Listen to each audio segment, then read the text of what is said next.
Shalom, bonjour, chers merveilleuses créatures de Dieu. Soyez bénis dans le très beau et précieux nom de notre Seigneur et Sauveur Jésus-Christ. Je viens au nom de Frère Daniel pour vous présenter une partie de l'expérience vécue à la prison civile de Lomé. Bien avant de commencer, prions. Éternel Dieu, trois fois saint, nous te bénissons, te disons merci pour toutes les merveilles que tu as accomplies dans nos vies. Gloire et louange à ton nom. Merci infiniment pour ton amour et ta bonté. Amen. Comme je viens de le dire,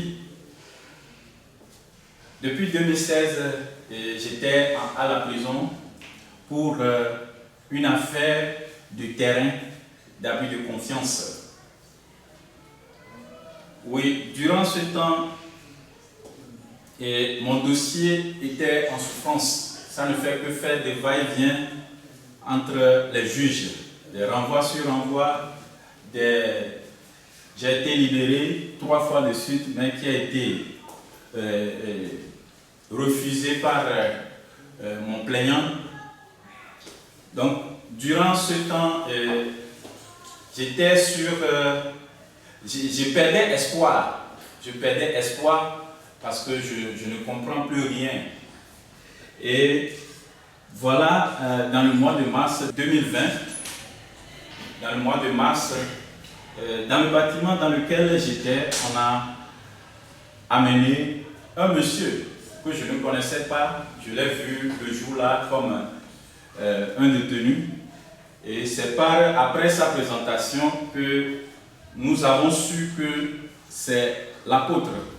Il s'appelle l'apôtre Duflé Gabriel, le Père des Nations. Nous l'avons accueilli, nous avons reçu de lui certains renseignements lui concernant.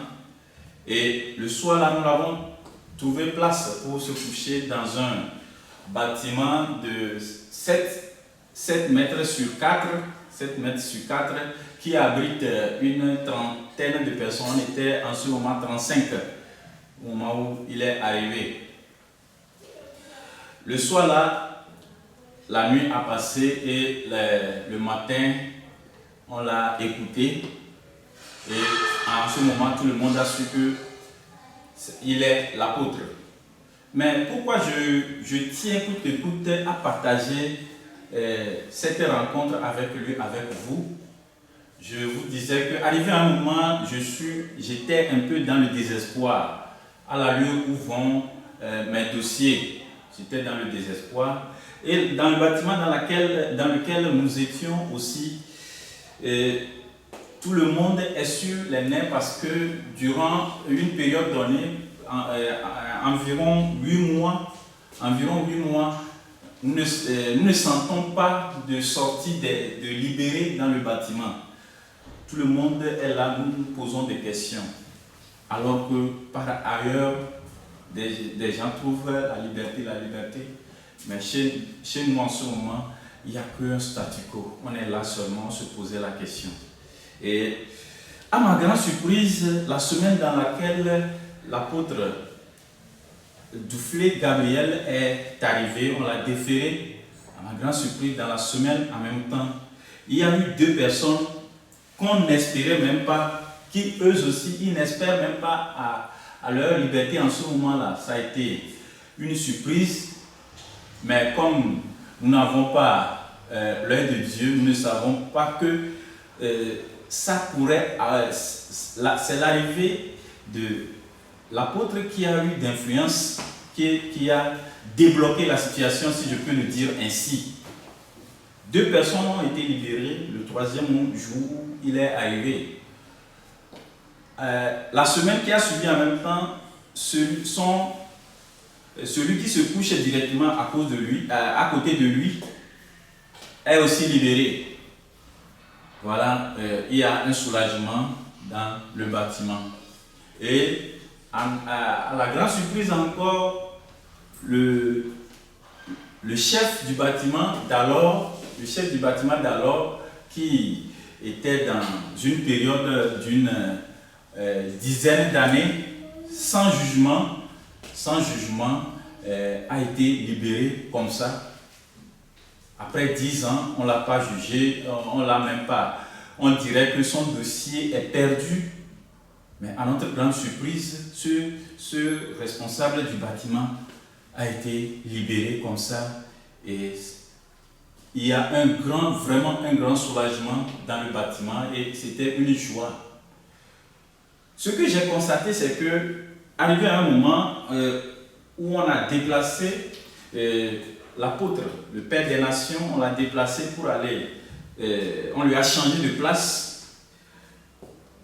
Si je me rappelle bien, un mois plus tard, on l'a changé de place. Celui chez qui il est allé encore, à ma grande surprise, et ça c'est mon analyse personnelle que je dois aussi vous notifier.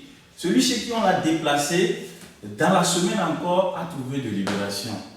Là, je me dis que c'est un homme de Dieu celui-là. C'est en ce moment, je commence par voir. Et je l'ai approché. Je voulais me confier à lui parce que je ne voyais que du vide autour de moi.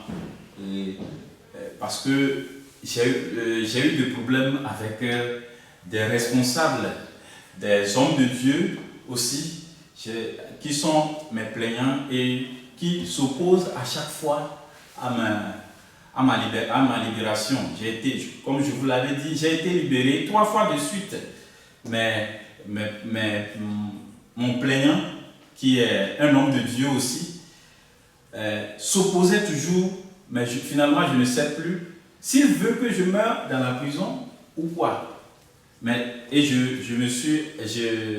J'ai approché l'homme de Dieu qui est arrivé, l'apôtre Doufflet, le Père des Nations, je l'ai approché, me confiant à lui, de m'aider spirituellement. Moi, j'étais allé le voir, de m'aider spirituellement, de prier pour moi.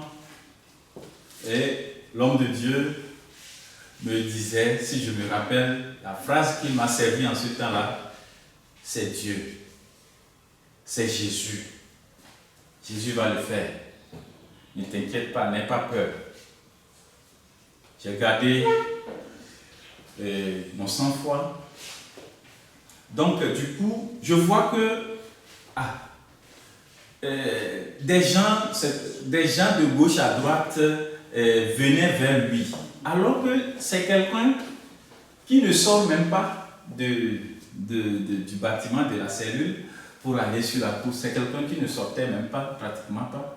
S'il doit sortir du bâtiment, il est allé se doucher, il revient. Mais du coup, d'autres détenus, co-détenus venaient le saluer et tout le monde est enthousiasmé en le voyant. On dirait qu'il y a quelque chose qui oriente les gens vers lui. On lui a approché plusieurs fois s'il peut prêcher la parole de Dieu dans le bâtiment avec nous, comme nous avons de coutume à le faire. Non, il a dit, Dieu ne lui a pas encore dit ça. Dès que le moment viendra, il va le faire. On était là. Et l'homme de Dieu, à son arrivée, il ne mangeait pas. Ce qui m'a encore surpris, c'est lui. Quelqu'un qui ne mangeait pas, ne boit pas. Bien-aimé dans le Seigneur. Il ne boit pas. Jusqu'à un moment où des gens se posaient la question. Et en ce moment, j'étais le secrétaire du bâtiment. Je me posais la question. Secret, votre ami là, est-ce qu'il va tenir? Il ne faut pas qu'il meure dans le bâtiment. Des gens chuchotaient, ça chuchotait entre nous. Parce qu'ils ne mangent pas. On l'amène de manger, il ne mange pas, il ne boit pas. Durant, si je me rappelle, environ 21 jours comme ça, il ne mangeait pas, ni il ne boit pas. Il ne se lavait même pas. Vous me permettez. Et il est là. On se posait la question. Arrivé un moment, et les bâtimentaires ont peur de l'approcher. Parce que un homme vivant qui ne va pas manger, boire, se laver durant ces jours, on se posait la question, on a peur en ce temps même de l'approcher. Mais finalement, je pense que c'est un programme que lui-même il a suivi. Et après tout, nous voyons que des gens arrivaient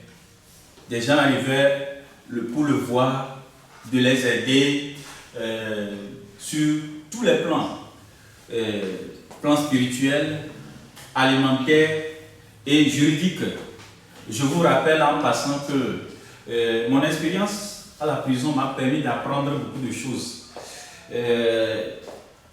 La prison a fait de moi aujourd'hui un parajuriste parce que de la prison, il y a une structure qui a passé par la prison appelée UCJG, Union chrétienne des jeunes gens, voilà, appelée en anglais YMCA, qui a sélectionné dans toute la prison, nous étions en ce moment 2000 et quelques, pour une prison construite pour 600 personnes, nous étions à 2000 et quelques. Imaginez comment est-ce que 2000 personnes, plus de 2000 personnes, 2000 et quelques, vont habiter un lieu construit pour 600 personnes. Imaginez-vous à peu près. Et en ce moment, cette organisation est arrivée et on a sélectionné parmi les 2000 et quelques personnes, 20 personnes. Et je faisais partie. En ce moment, ils nous ont formés. On a eu des formations. Dans ces formations, les juges, les avocats, les procureurs passaient. Chaque mois, on reçoit des formations. Comment orienter nos frères co-détenus, comment les aider, comment les conseiller. Je vous rappelle que ça n'a pas été facile. Quand tu amènes à la prison, si personne ne te prend en charge, il y a des traumatismes, soit des gens qui décèdent le lendemain, quelqu'un arrive, on défait la personne le lendemain en même temps, on dit qu'il n'est plus. Des gens qui, leur premier jour, quand on ouvre le portail de la prison, voyant la masse qui est là, sont traumatisés. Donc, cette organisation nous a permis d'approcher les nouveaux déférés, d'approcher ceux dont les dossiers n'avancent pas, de les orienter, de les conseiller, de les guider. Ceux dont les dossiers sont perdus, nous étions formés pour relever ces cas-là. Et nous étions comme des parajuristes pour formuler des requêtes. Des requêtes, si quelqu'un veut voir son juge, nous lui écrivons des requêtes d'audience, des audiences pour aller rencontrer ton juge. Celui qui a besoin d'un avocat, nous les orientons. Nous avons la liste des avocats, etc. Et si le dossier de quelqu'un est bloqué, nous essayons de dénouer la situation par des requêtes.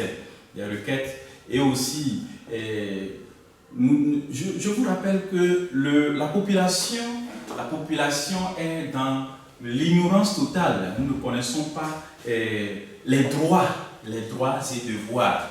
Et c'est arrivé à la prison que, grâce à cette organisation et avec leur formation, j'étais arrivé à aider aussi mes frères. Parce que quand tu es détenu, arrivé à un moment, tu as le droit de faire une demande de liberté provisoire. Tu l'adresses à ton juge. Arrivé à un moment, il y a des périodes que tu peux poser des actes juridiques. Donc, nous étions formés pour tout ça là. Et nous étions, comme je vous l'ai dit, comme des parajuristes pour nos frères co-détenus. Et aussi relever des cas. Quand un juge passe pour nous donner des formations avec des renforcements de capacité, nous soulignons certains cas et certains juges, comme le PG, ils voient certains cas et il prend ces cas-là en charge. Certains cas sont libérés automatiquement le jour qu'on soulève des cas. Donc je peux dire que j'ai appris aussi ces choses-là à connaître aussi sur le plan juridique. Et donc c'est dans ce sillage qu'on était. Bref, je vous ai parlé de ce que j'ai appris à la prison positivement et qui m'a orienté. Et donc je reviens sur la rencontre avec le Père des Nations. Et mes chers frères, chers auditeurs, tous ceux qui liront ce message, cette vidéo, je vous prie de ne jamais, je vous prie sincèrement, si en cas de force majeure, tu dois forcément envoyer quelqu'un en prison, je te prie beaucoup, je te prie, regarde le ciel. Je ne le souhaite, la prison, je ne le souhaite pas à mon pire ennemi, sincèrement. Je ne sais pas ce qui va se passer, moi, d'envoyer mon ennemi même, mon pire ennemi même dans cet état. Parce qu'il y a beaucoup de choses qui se passent là. Dans la prison, les gens perdent leur famille. Les femmes, je fais un coucou à ma femme, vraiment qui m'a soutenu. Jusqu'à ce point, elle continue à me soutenir. Et j'apprécie les femmes qui sont au chevet de leur mari en détention. Ce n'est pas facile. Quelqu'un qui fait des années en prison, je vois devant mes yeux, certaines femmes viennent, ils laissent leur bébé au monsieur qui ne peut plus. Elle ne peut plus. Elle est fatiguée. J'encourage les femmes qui ont leur mari encore en détention de continuer à les soutenir. Leur présence, leur assistance soutient beaucoup. Je continue en disant avec le Père des Nations, c'est un homme de Dieu. Dieu l'a envoyé, Dieu ne l'a pas envoyé en prison parce qu'il a commis. Moi, je vois que c'est une mission qu'il est venu faire parce que plusieurs fois, il a été à l'écoute. Il a été à l'écoute même de l'intérieur de l'homme. Parce que ceux qui ont faim à la prison ne trouvent pas manger, ils les viennent en aide. Ils les viennent en aide à n'importe qui, sans exception, comme je vous l'ai dit. Ils les viennent en aide. Même quelqu'un qui est en prison, il arrive même à nourrir celui qui l'a approché, un détenu qui l'approche à la prison, à nourrir sa famille à la maison. Moi, il a fait pour moi. J'étais en prison. Il a envoyé, il a demandé à ma femme de passer à la maison prendre la nourriture. Oh, que Dieu le bénisse. Que Dieu le bénisse encore. Il ne l'a pas fait pour moi seul. Il a fait pour d'autres détenus que je ne peux pas compter. Tenez-vous bien encore. En prison, quelqu'un qui est en prison est arrivé à payer de fournitures à la rentrée pour les enfants des détenus. Si Dieu, qui l'a envoyé en prison pour cette mission, je demande que ce Dieu le bénisse encore au centuple, 1000 fois 1000 de la bénédiction qu'il lui a donnée. Que Dieu le bénisse dans tous les domaines de sa vie. Quelqu'un qui est en prison et il a la compassion pour les autres détenus. Il envoie, à la rentrée, il demande, si tu l'approches, il demande seulement, envoie tes enfants, envoie la liste des fournitures. Il envoie les enfants des détenus chercher leurs fournitures. J'ai des images jusqu'à maintenant. Il envoie certains enfants aller chercher les fournitures, payer les écolages des enfants des détenus. Je ne sais pas si vous me saisissez bien, mais il a beaucoup fait. Plus que ça, encore, il est prêt à tout moment à répondre ou bien même à payer la caution pour quelqu'un qui vient le supplier. Ah, j'étais allé voir le juge. Mon juge m'a demandé de payer telle caution, tel montant pour qu'on me libère. Il te pose la question, tu es sûr que si tu trouves cet argent maintenant, tu serais libéré? Il suffit que tu le confirmes. Il te donne ce sou-là. C'est comme ça, moi aussi, j'ai bénéficié de 150 000 qui a valu ma libération aujourd'hui. Vraiment, que Dieu le bénisse et le fortifie encore dans sa mission. Comme je vous l'ai dit, il en a fait du temps que j'ai fait avec lui. J'étais la septième personne qu'il a assisté. D'aucuns, il les a assistés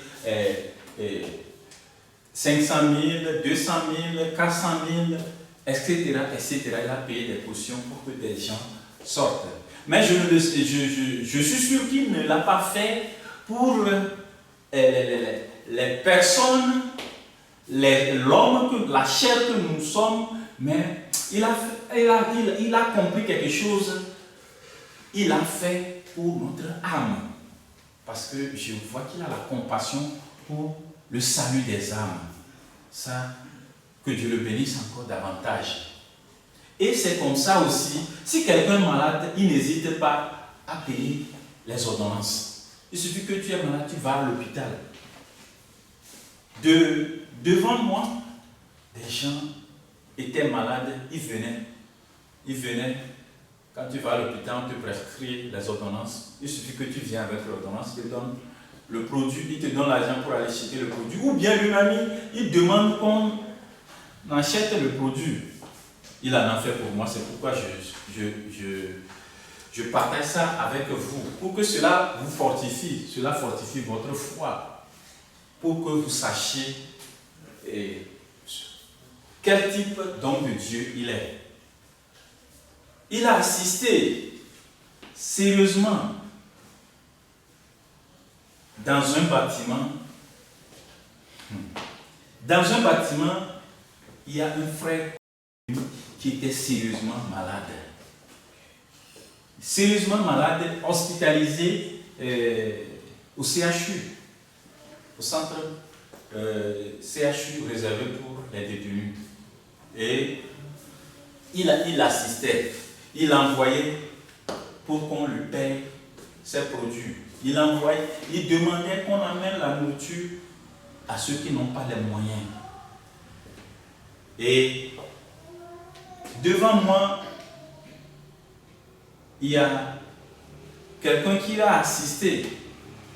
Il a partagé sa nourriture avec lui. Pour les informations, nous aurons appris que cette personne est atteinte du Covid et il est décédé. À part après les dépenses que l'apôtre, le Père des Nations, a effectuées pour sa vie, il est finalement décédé. Il est décédé, il ne s'est pas arrêté là. Le Père des Nations a envoyé l'argent à la famille, les enfants et la veuve. Il a envoyé, il a soutenu financièrement les obsèques de ce dernier.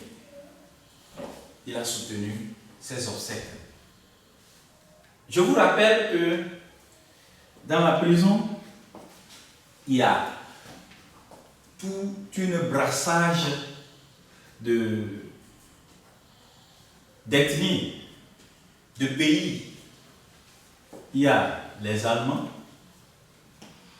il y a les Polonais, les Ghanéens, les Nigériens, tous les pays pratiquement. Il y a dans la prison, il y a toujours tous ces pays-là. Donc, ce qui fait que même les étrangers viennent solliciter son aide, les étrangers. Il ne le fait même pas pour seulement pour les Togolais, non. Les Ibo, il le fait. Des gens viennent, ils ont problème d'yeux, il va jusqu'à payer leurs lunettes, leurs verres médicaux. Les Ibo, j'en ai vu. Et il y a un Polonais aussi qui est venu le voir. Et il n'a pas hésité. Et il y a un étranger aussi qui est décédé en ce moment-là, dans cette période de Covid. Ah, je vous rappelle, je ne dois pas laisser ce côté aussi. Je vous rappelle que au moment où celui qui est décédé, au moment où ça murmurait qu'il est décédé de Covid, je vous rappelle le Père des Nations, quand la personne était malade, il partageait même sa nourriture avec ce type. Et comme il est dans notre bâtiment, avant d'aller dans l'autre bâtiment pour assister ce malade, dans notre bâtiment, ça murmurait que, ah, apôtre, on dit que la personne est atteinte de Covid-19 et tu l'approches, il ne faut pas que ça nous contamine dans le bâtiment. Et tout le monde a peur maintenant, peur de lui, parce qu'avec Covid, il ne faut pas blaguer. Mais au nom de Jésus-Christ, après cela, on a fait le test dans toute la prison. Et sur les 43 bâtiments, notre bâtiment est indemne. C'est-à-dire, notre bâtiment, on n'a pas trouvé une personne atteinte de Covid ou bien déclarée positive dans notre bâtiment.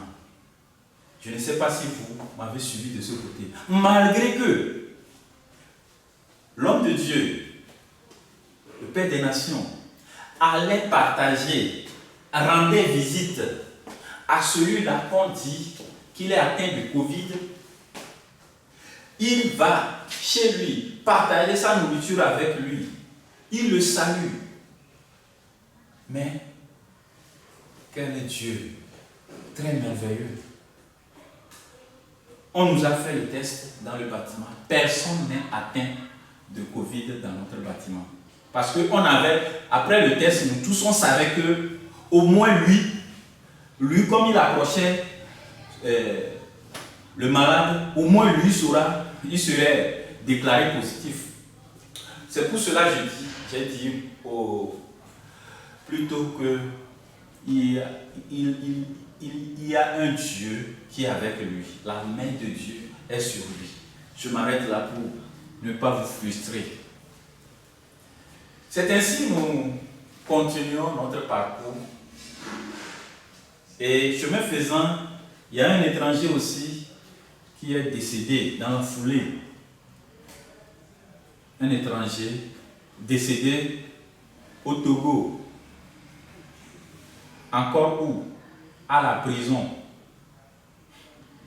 Ses familles ne sont pas au Togo parce que lui, il est en voyage.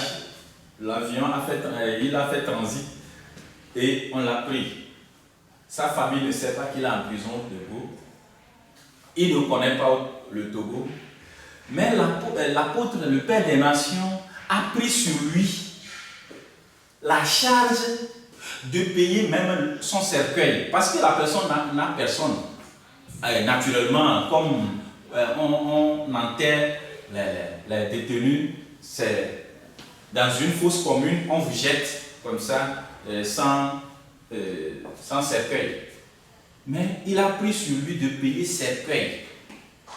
Il a pris sur lui de payer cercueil pour cet étranger et même payer la place où on doit l'enterrer. Même payer la place où on doit l'enterrer. Et il a pris toutes les charges possibles. Ce que je vous dis est une vérité. Je ne suis pas payé pour témoigner quoi que ce soit sur lui, mais je partage l'expérience faite avec vous.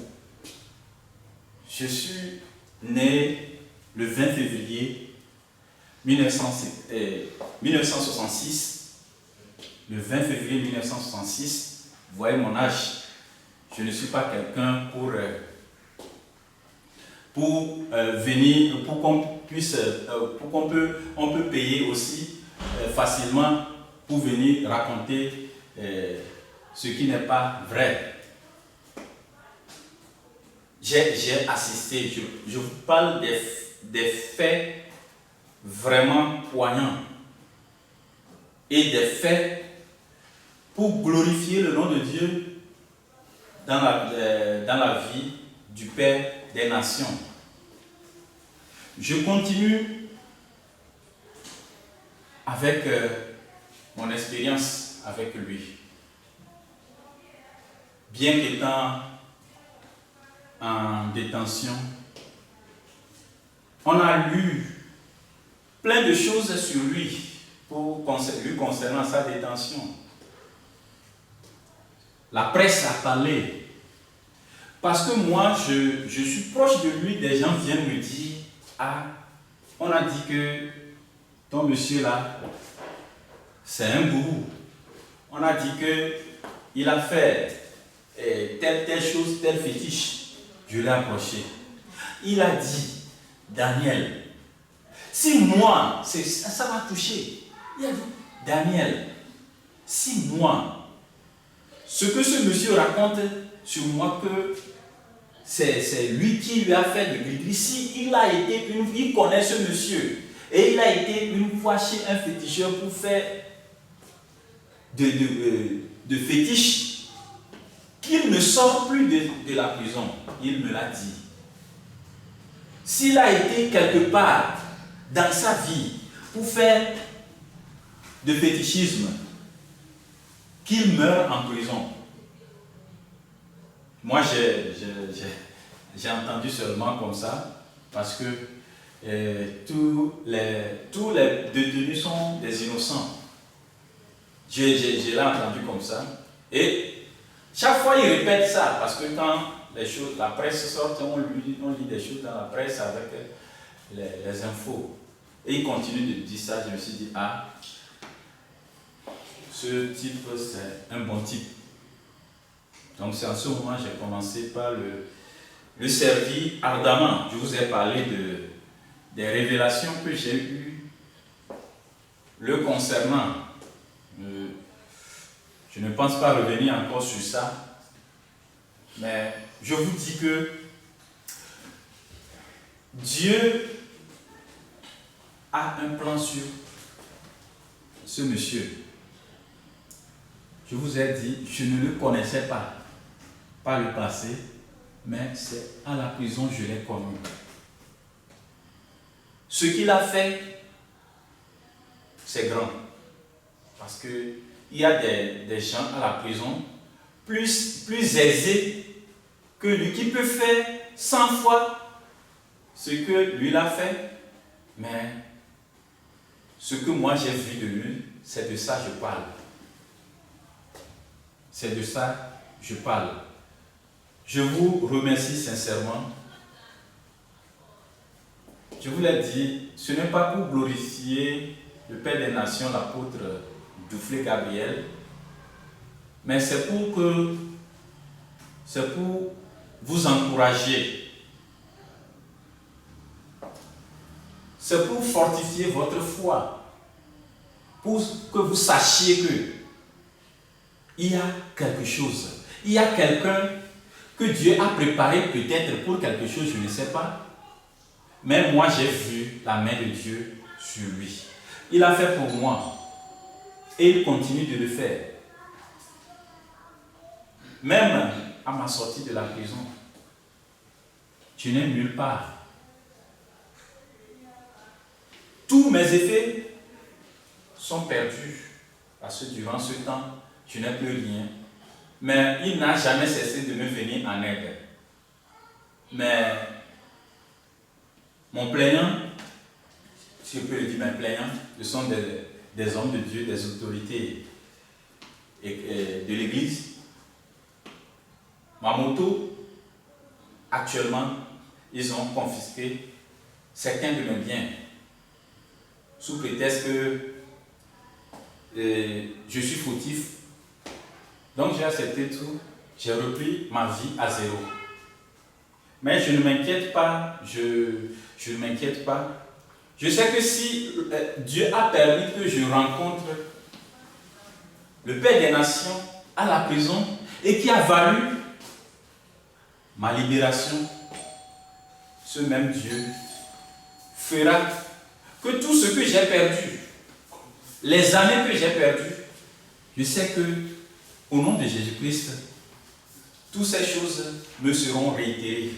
Ces années perdues me seront renouvelées.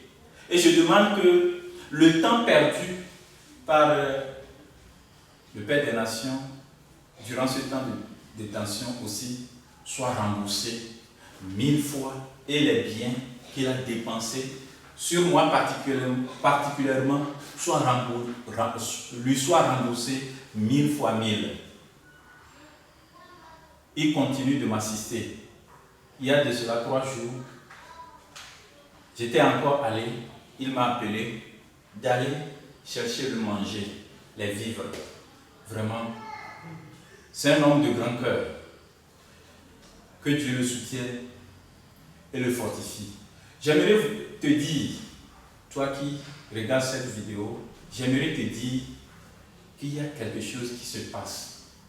Ne te laisse pas raconter, mais il faut expérimenter. Il faut expérimenter. Ne te laisse pas qu'on te raconte ça. Comme les apôtres ont suivi, je t'invite à bien suivre cette vidéo et que ta foi soit fortifiée et pour que tu prennes une décision. Surtout, je te rappelle, je ne sais pas ce qu'on peut te faire jusqu'à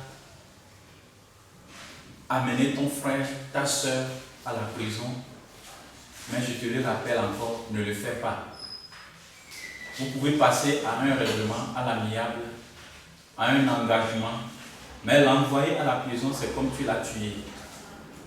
Et les âmes qui crient à la prison, je ne te le souhaite pas, les cris des prisonniers. Prions. Éternel mon Dieu, mon roi, au nom puissant de Jésus de Nazareth, je te confie tout ce que nous venons d'écouter. Je te confie celui ou celle qui va écouter, qui va regarder cette vidéo. Ce n'est pas que pour moi, ni pour l'apôtre, mais Seigneur Jésus, pour que ton nom soit glorifié. C'est toi qui as fait le plan sur la vie de Daniel. C'est toi qui as fait le plan sur la vie du Père des Nations, l'apôtre Duflé. J'aimerais que le plan que tu as fait sur la vie de quelqu'un soit réalisé dès maintenant. Et que si quelqu'un est encore en détention, Seigneur, je vous demande humblement d'assister tes enfants en détention, de leur venir en aide. Si par le passé, nous avons fait par exprès d'envoyer quelqu'un en prison, nous nous repentons. Nous demandons pardon pour tous ceux que nous avons offensés. Tous ceux que nous avons offensés. Seigneur, c'est toi qui guéris les cœurs. Guéris les cœurs de nos plaignants. Guéris les cœurs de celui qui a été offensé et qui est prêt à envoyer son frère, sa soeur à la prison. Seigneur Jésus-Christ, que ton Esprit Saint descende sur la vie de quelqu'un pour que quelqu'un trouve sa foi, sa joie, son amour auprès de toi. Au nom puissant de Jésus de Nazareth, nous avons prié et nous avons scellé cette prière par le sang de Jésus de Nazareth. Amen.